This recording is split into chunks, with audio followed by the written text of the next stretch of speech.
السلام عليكم ورحمة الله وبركاته. أنا النهاردة جاي عشان أقول لكم على مسكة وتخلص هتشوفوه بعينيكم دلوقتي. لو في اتنين داخلين عليكم، لو واحد ماسكك زي كده، ركز معايا. لو واحد ماسكك كده والتاني جاي عليك، امسك يا حسام، شوف الماسكة عاملة ازاي. وفي واحد من قدام جاي بخبط كده وهي تاني هنعملها على البطيء. ركز معايا. الاولاني على البطيء خالص يا محمد عشان انا اعملها بالراحه. الاولاني بطلع ازاي وهو جاي باندفاعه، بقابله برجلي باندفاع برضه اهو.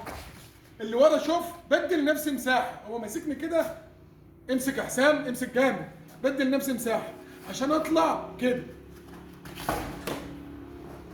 يبقى كده بتخلص منها ازاي؟ هعملها برضه تالت عشان اللي ما شافهاش او ما ركزش فيها يركز فيها. ركز.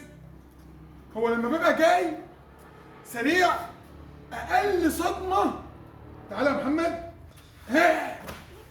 طيب بالنسبه للدفعه اللي ورا، هو اصلا اوريدي ماسكني جامد، ماسكني بالماسكه جامد. الماسكه جامد ديت بحولها من عليا بحولها ليا، يعني بدفع كده، بشد وانا بدفع اهو اهو.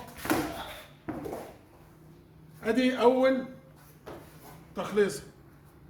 واللي عايز يسال في اي حاجه يكتب لي في الكومنتات، ويتابعني على قناتي. اللي لسه ما تابعش يتابعني عشان يوصلكم كل جديد في عالم الدفاع عن النفس.